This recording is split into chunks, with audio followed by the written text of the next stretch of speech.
Hello once again, my fellow Star Trek fans. I'd like to welcome you to another video. And by the way, I hope you're having a wonderful Christmas season. And I got some special things to show you guys today. It feels like it's been forever since I got the last shipment from FanHome in regards to the Enterprise. Not these beautiful ladies over here. I'm talking about the beautiful NCC 1701D with the Enterprise D build. So my friends, I'm very happy. We're going to go to the desk and we're going to take a look at what's in the latest shipment. Okay, we got the latest shipment from FanHome, fanhome.com. And I think, let's see, if I put the light on, it might be, there you go. All right, let's open up the box.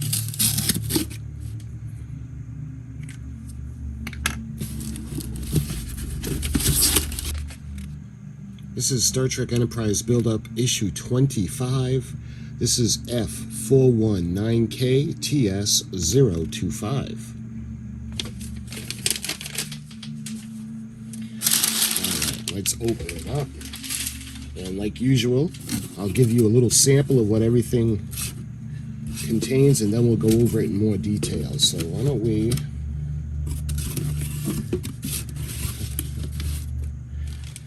What do we got first? Looks like we have 098. We're getting closer to 100, guys. We got another section, more escape pods, and we got another outer rim part of the ship. We got issue 97. More of the same. You can see that's for the secondary hull. The windows. We got another piece of the underside of the primary hull, and ooh, look at this, guys. We got the bottom section that's going to go just towards the aft end of the ship.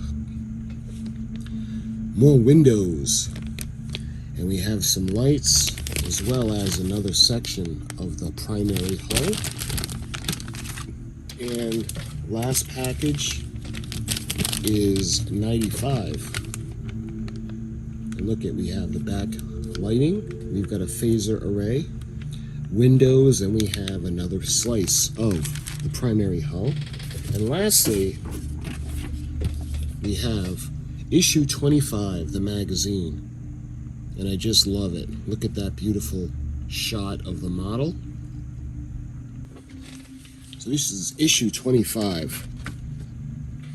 So let's see, we've got issues 95, 96, 97, and 98.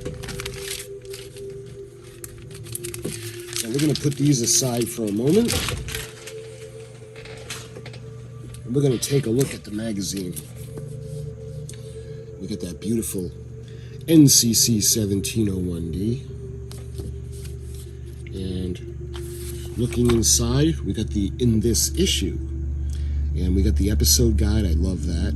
We got the parts list and different information on the series Star Trek The Next Generation. Moving over, we've got the parts list. So stage 95, you can see we got more of the primary hull, and we got the parts list as well as stage 96, more where the windows are going to go in. These are going to be the backing that reflects the light for the windows. We have windows, and we've got that piece of the secondary hull plating, as well as some screws and a couple more of the lights. And you can see the parts list. Let's see, stage 97, more of the same. Stage 97 and 98 look very identical with the escape pods and different things in it. This one has the windows, and the other one has the what looks like the backing to the windows. And you can see the parts list for stage 97 and 98. All right, going over to stage 95, the assembly instructions. You can see, if you've been following along in this build with me, or if you're doing it yourself, you know we've done quite a bit of these. Little pizza slices, and we're going to put some escape pods. We're going to put some windows. We're going to put the backings on. We're going to hold them on with AM screws. And then we're going to have the phaser array go on. And this is kind of like a pattern. This is going to be the section that's going to go closest to that oval area where the captain's yacht is in the middle, but it's going to be like we build this first, and then we build the one sections with the lights and the windows, and we put those in, and we kind of connect it all the way to the edge. So that's kind of been the pattern we've been following. So we're going to switch over, and we're going to put an escape pod. Is it just one? Looks like just one escape pod. And then you can see we're going to put the backing on, and we're going to put the lights in, because we had done the other side. That strip in the middle is where the phaser array is going to go. And that's everything for stage 95. Moving on to stage 96 assembly, you can see we have the windows. We're going to pattern it just like it was seen on screen. And we're going to put the plates on the back to reflect the light and hold the windows in place. Those are going to be held with AP screws. You can see the lights that we're going to be putting into the circuit board, 57B. And you can see how we're going to run them through the frame, because it's important not to lock the wires down over the frame, because they could break when you screw down the plates. And we're going to put them in place. We're going to actually put the backing of the plates on to hold the bulbs in place with AP screws. And we're going to connect it, the two pieces like I was talking, and that's going to go in onto the frame, and you can see how we're going to build another section. And my favorite part is testing it and lighting up the ship. That's really fun. When you light it up and the whole thing comes to life, it's making everything really worthwhile. And that's moving on to stage 97 assembly now. And I love you can see the part of the ship we're going to be working on. This will be the outer rim where the escape pods are. And we're going to put in the outer plate, or the outer piece, with the IM screws and then AM screws to hold the backing in to keep the escape pods in place. When we put it onto the frame, we're going to be affixing them with FM screws, and up until this point, you guys, you may know that we've been having the false escape pod where the screw goes, and then we just put them in with the little pins that holds it in place. And that's what it looks like. And already onto stage 98, you can see the sections of the ship we're going to be working on. And again, we got more escape pods, the rim of the ship. See, these builds, they may get monotonous, but it is necessary because of the size of the saucer section. But we will, slowly but surely, close it in like we did for the top. Held in place with FM screws, and then we're going to put the plate, the screw plate on. And that'll bring another section complete. And now we're going to focus our attention to the bottom. We had gotten this plate previously, and again, that's where the phaser array is going to go, just behind the deflector dish. So we're going to put some lighting in, which is always fun. And that's everything. So moving on to the episode guide. And this episode is kind of special for me personally, because I don't want to ramble on, but my best friend Joe, he passed about 3 years ago now, and he was my Star Trek best friend, and his favorite episode was The Inner Light. And I always think of him when I see this episode, and this is a great episode. This is episode 5.25, and it premiered June 1st of 1992. Captain Picard experiences decades of his life in a matter of minutes, raising a family, growing old in a village as an iron weaver called Kamen. You can see the way he looked. Picard lives a second life in one of the next generation's most acclaimed and affecting episodes. And when he plays the flute at the end, it's just an amazing episode. It's a masterpiece, really. You can see the pictures on the next page. Filming for The Inner Light included a single day of location filming in Bronson Canyon, California. Also seen in Denmark in Darmok. and Ensign Row. I don't want to mess that up because Darmok is And the Walls Fell and at Tanagra.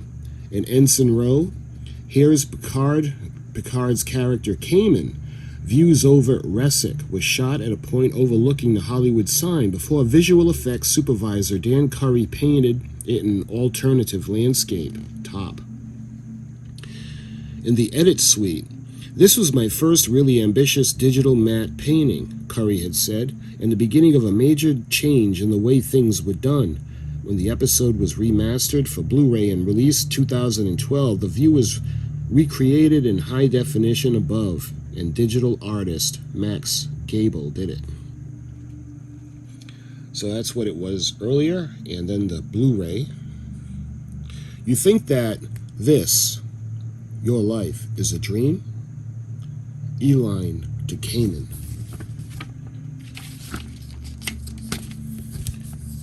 And I think that was that his son? Though Patrick Stewart had to endure long days of extensive makeup while filming The Inner Light, he greatly enjoyed the opportunity to perform alongside his son, Daniel Stewart, as Picard Kamen's adult son. How awesome is that?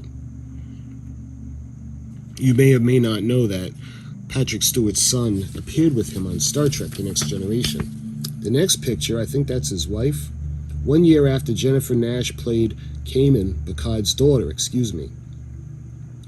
Merriber, her brother, Marcus Nash, played a young Jean-Luc Picard in Season 6, Tapestry. Moving on, you can see the other pictures. Let's see. 3 recurring guest stars make the Star Trek debut in The Inner Light. Richard Reel, Bataille, who's at the top, returns as a holodeck character, Seamus, in 2 episodes of Star Trek Voyager. And Dr. Jeremy Lucas in 2 episodes of Star Trek Enterprise. Margot Rose, Eline Middle, plays Argathi, prison administrator. Kapar, Rin in Star Trek Deep Space Nine. And Scott Jack, Catan administrator, bottom, appears as Captain Janeway's ill-fated first officer, Cavett, Voyager's first-length pilot. I've always believed that I didn't need children to complete my life. Now I can't imagine life without them. You know, I can relate to that. Okay, moving on to the next episode. This was Time's Arrow, and this is episode 5.26. Premiered June 15th, 1992. Data's head is found in a cache of items from the 19th century Earth. And this is a really cool episode, if you guys haven't seen it yet. Data heads off to the 19th century with Guinan, and Guinan gets her biggest role yet in this ambitious 5th season finale. Mark Alaimo makes his 4th and final Star Trek The Next Generation appearance in Time's Arrow before playing Gul Dukat in Star Trek Deep Space Nine.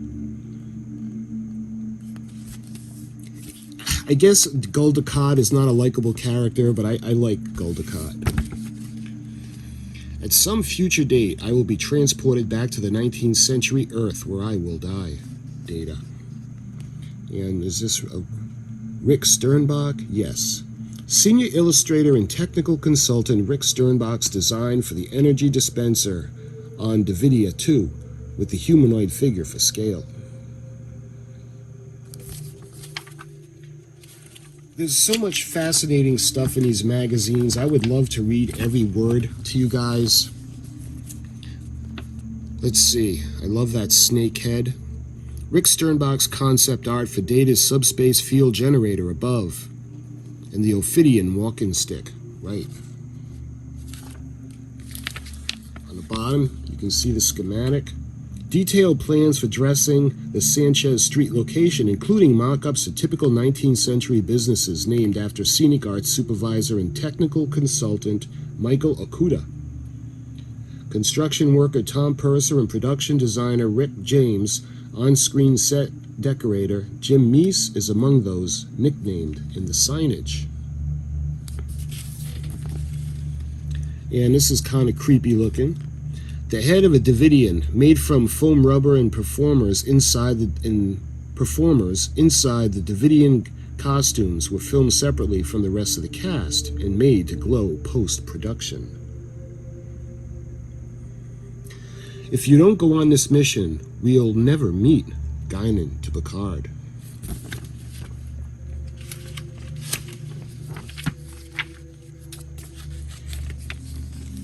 And let's see, tailor-made. Let's check out the photo. We have Counselor Deanna Troi. We have Mr. Worf. We've got Dr. Beverly Crusher. We've got First Officer William T. Riker. We've got Geordi LaForge, Captain Jean-Luc Picard, and Mr. Data. Star Trek The Next Generation Season 6, which went from 1992 to 1993. From what I can see, the Enterprise is in good hands. Montgomery Scott to Geordi LaForge. You can see a picture of Deep Space Nine's Commander Sisko, played by Avery Brooks, on the Enterprise with Captain Picard in Emissary.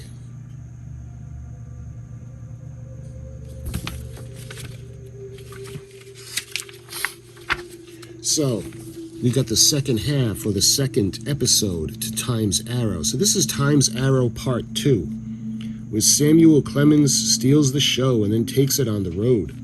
This is episode 6.1, premiered September 21st of 1992. Data is reunited with his shipmates as they combat a threat to the 19th century. It's a really fun episode. Jerry Hardin also appeared in Season 1's When the Bow Breaks and in Star Trek Voyager. I suspect that even time travel is vulnerable to a Colt 45, Samuel Clemens, and he's right. Jerry Taylor's son, Alexander Enberg, went on to play Vulcans in Season 7's Lower Decks and the 8 episodes of Star Trek Voyager. Moving on, we have the episode titled Realm of Fear. Barclay takes a trip into the Twilight Zone of the transporter in the first of his 2 Season 6 episode appearances. This is episode 6.2, premiered September 28th of 1992.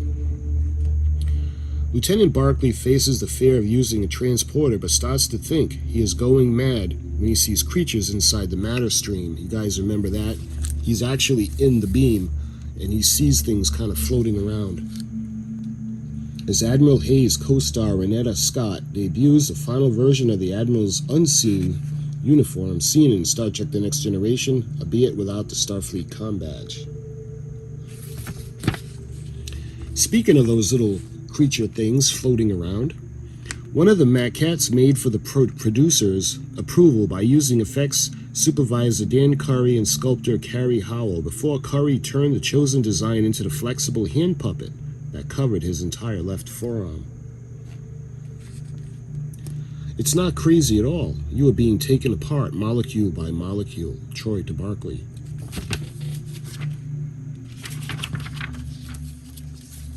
Okay, now we move on to an episode titled Man of the People. This episode was written with no time to spare after a sudden change in the schedule. This is episode 6.3, premiered October 5th of 1992. Troy starts to age rapidly and behave irrationally following an encounter with an empathic ambassador, Ves Akar. Chip Lucia, Ves Akar, also appeared in Star Trek Voyager and Star Trek Enterprise, credited as Charles Olusha and Charles Lucia, respectively.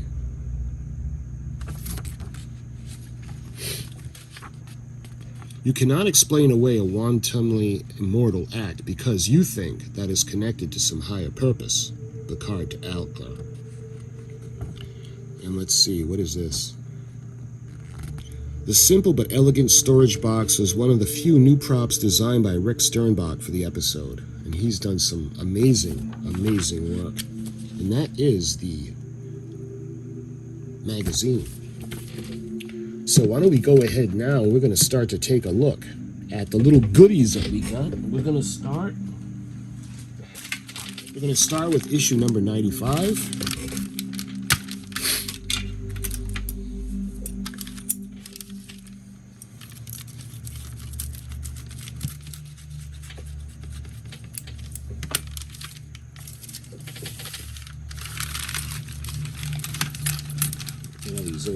goodies out of here.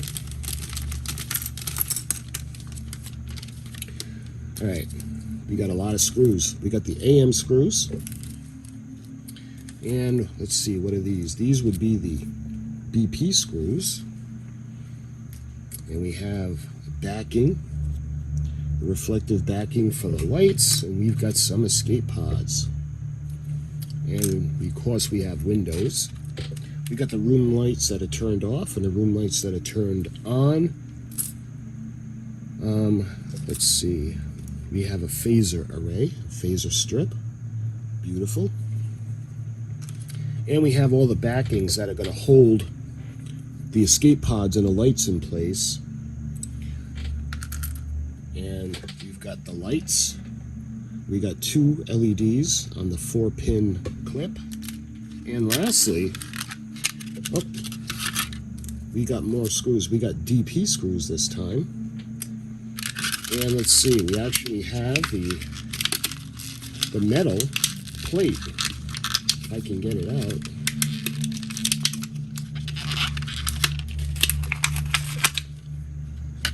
This is metal. They usually put the metal in the plastic tray, but hopefully you guys can see the Aztecing on that. Beautiful. And that was everything that came in issue number 95. Now let's take a peek at issue number 96.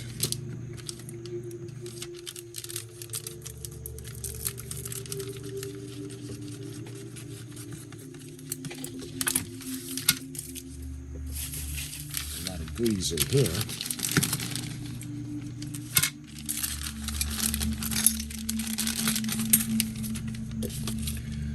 All right, let's start with the deck plating. Look at that. Hopefully you can see. I can't really see Aztecing on this one. Maybe it'll show up on camera. But you can see where the windows are going to go. And speaking of windows, we have 1.5 trees of the room lights that are off and a full tree of the room lights that are going to be on. And looks like these are the backings for the lights, the reflective light backing. And we got some screws. Let's see, it looks like these are AP screws and FM screws. And lastly, look at this beautiful piece. Love it. Look at the Aztecing. Look at the colors. Interestingly, we have a decal on this, just like we had on the nacelles, but we don't have any markings on the top of the primary hull. But I hope you guys can see the Aztecing, how beautiful it looks. Love it. And that was everything that was in issue number 96. And now we'll take a look at issue number 97.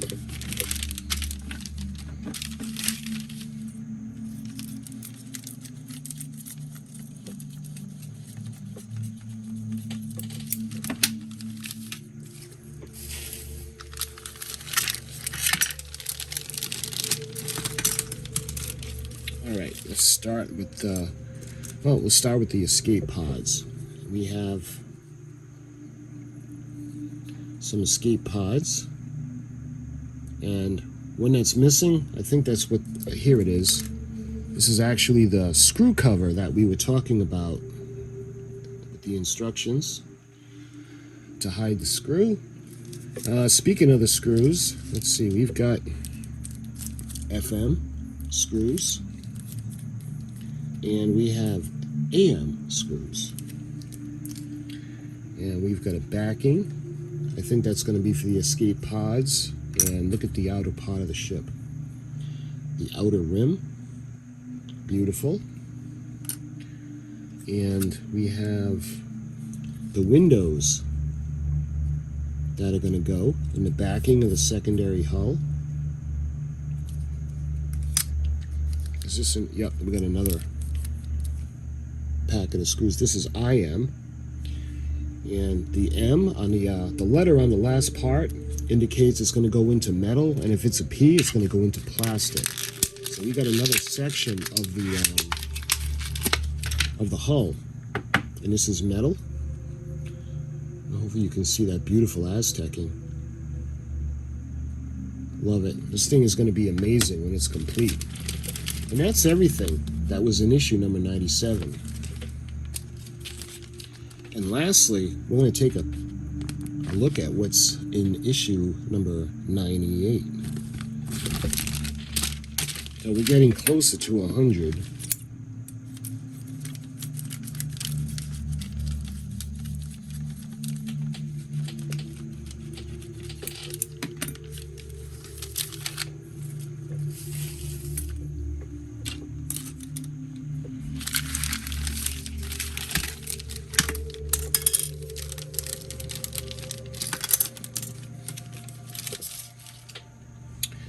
All right, let's start with the outer rim. You can see that beautiful outer rim of the Enterprise. We got the little colored section. I wonder if this is going to go where the little lights are. We'll see. On top and on the bottom, the beacons.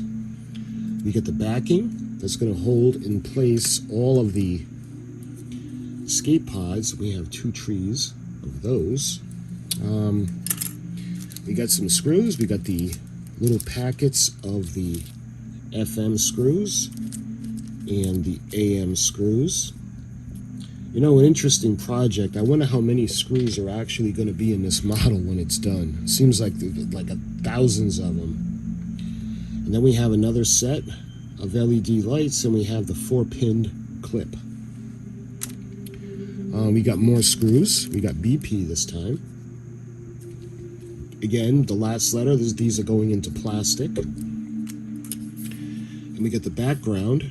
I think this is for the secondary hull plate. And lastly, we have a couple of things underneath. We have another packet of IM screws, and we have the other screw plate. This is going to go and cover the screw hole. Just like that. Okay, now lastly, we got a panel, metal, and this is going to help complete another wedge section of the bottom of the primary hull.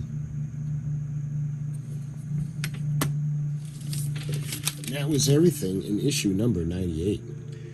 And that, my friends, was everything in shipment number 25. We've got issues 95, 96, 97, and 98. So in the next video, we're going to do the build section and part of this wonderful build of the Enterprise D. Like I've done up to this point, I've done the complete unboxing to show you everything that comes in the shipment, as well as everything that comes in the issues. And the next video is only going to be putting it together. So my friends, I look forward to that, and I'll talk to you guys in the next video.